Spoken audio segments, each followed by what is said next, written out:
প্রতিটা ঘর ভাঙার পেছনে বেশিরভাগ মুরব্বীদের ভূমিকা বেশি। হতে পারে সেটা মেয়ের পক্ষ থেকে, আবার হতে পারে সেটা ছেলের পক্ষ থেকে। একটা মেয়ে যখন বউ হয়ে একটা নতুন জায়গায় যায়, তখন তার খাপ খাওয়াতে বেশ সময় লাগে। 5 থেকে 7 বছর লেগে যায় নতুন পরিবেশকে আপন করে নিতে বা নিজেকে সেট করতে। এই ব্যাপারটাই কোনোভাবেই ছেলের পক্ষ মানতে রাজি হন না।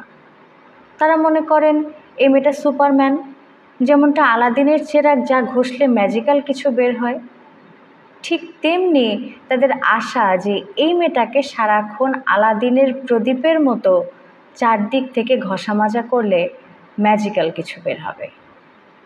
20 থেকে 21 বছরের একটা মেয়ে কতটুকু বুঝে? আবার অনেক মেয়ে এমন ফ্যামিলি থেকে আসে যারা মোটামুটি সামাজিক না, যারা মোটামুটি বোঝে না যে কিভাবে পরিবেশের সাথে খাপ খাওয়াতে হয়।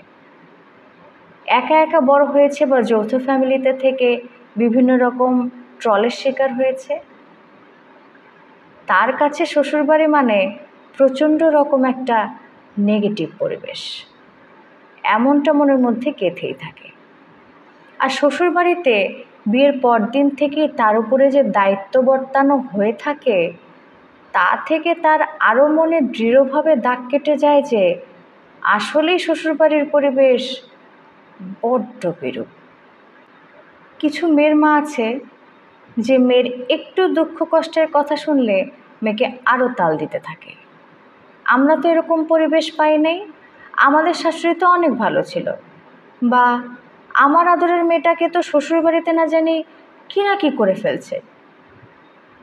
শাশুড়ি খারাপ, শ্বশুর খারাপ, সবার সাথে খুব নেগেটিভভাবে অ্যাটিটিউড করার জন্য মোটামুটি তাকে ব্রেন ওয়াশ করে দেয়। এটা অনেক বড় একটা ভুল। ঘর ভাঙার পেছনে এই ধরনের অ্যাটিটিউড 100% দেয়। অনেক মেয়ের মাই সারাক্ষণ শুধু সহ্য করো, ধৈর্য ধরো, ঠিক হয়ে যাবে, এরকম তাল দিতে থাকেন। এটাও অনেক বড় ভুল। ঘর ভাঙার পেছনে এই চুপ করে ধৈর্য সহ্য ধরাটাও অনেক বড় একটা বিড়ম্বনা।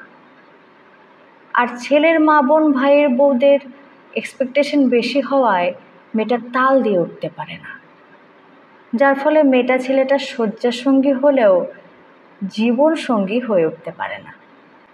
অনেক মা আবার ছেলেকে মধ্যরাত পর্যন্ত রুমের মধ্যে নিয়ে বসে থাকেন, আড্ডাবাজি করেন, যাতে বউয়ের কাছে ছেলে যেতে না পারে। ননদ ননাসরা অনেক বেশি জল্লাদের মতো আচরণ করতে থাকেন, যেটা মোটেও শুভ নয়। কথায় কথায় পরিবারের মিটিং বসে, মেয়েটার যে ক্লাস নেওয়া হয়, এতে মেয়েটার সম্মানবোধ আস্তে আস্তে কমে যায় সবার প্রতি। ডাইনিংয়ের চেয়ার যদি ঠিকমতো ঢুকিয়ে না রাখা হয়, টেবিলটা যদি খাওয়ার পরে মুছে না রাখা হয়, সকালবেলা উঠে চা না বানানো হয়, মাথা থেকে কাপড় যদি একটু পড়ে যায়, সব কিছুর জন্যই মাস্টার ক্লাস নেওয়া হয়। এর মধ্যে বাচ্চা হওয়ার পরে যে পোস্টপার্টাম ডিপ্রেশন, সেটা নিয়ে কেউ ভাবতেই রাজি না। সবার খালি এক কথা, তারা যে পরিমাণ কষ্ট করেছেন তার দ্বিগুণ চতুর্গুণ মেয়েটাকে কষ্ট করতে হবে।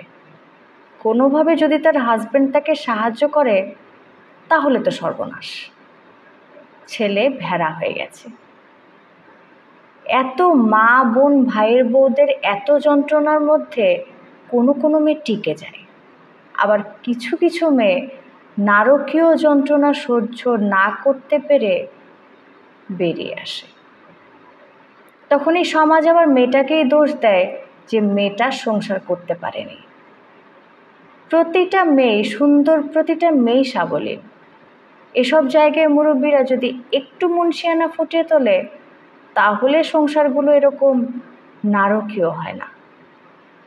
বেশিরভাগ শাশুড়িরা মনে করেন যে বৌমা এসেছে মানেই তার সংসার হাতে নিয়ে নেবেন, তাই সংসারের সব কিছু নিজের হাতের মুঠোয় রেখে বৌমাকে চাকরের মতো খাটানো একটা ভাব দেখা যায়।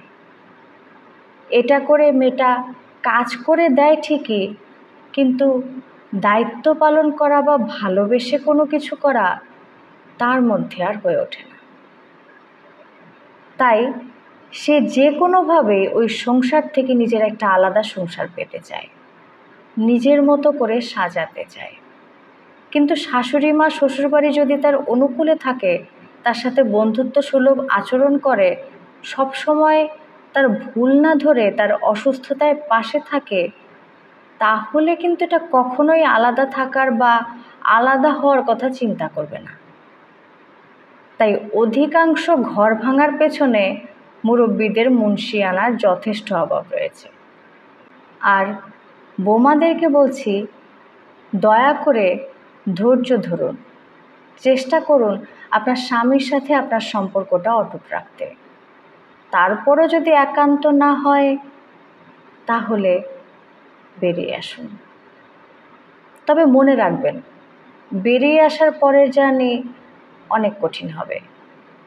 তখনও আপনার জীবনে সমস্যা আসবে, কিন্তু অন্য রূপে। তাই মায়ের কথা শুনে সংসার ছেড়ে আসবেন না, আর শাশুড়ির কথা শুনে সংসারে নিজের সর্বস্ব ঢেলে দিবেন না। টেকনিক্যাল হওয়া শিখুন, মাঝে মাঝে না বলা শিখুন।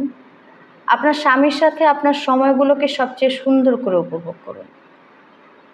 রুমের ভেতর ঝগড়া হলেও কাউকে বলার দরকার নেই, আর রুমের ভেতর রোমান্স হলেও কাউকে প্রকাশ করার দরকার নেই। আজকে থেকে প্রবলেম থেকে পালিয়ে যাওয়ার চাইতে প্রবলেম কেন হচ্ছে সেটা বের করার চেষ্টা করুন।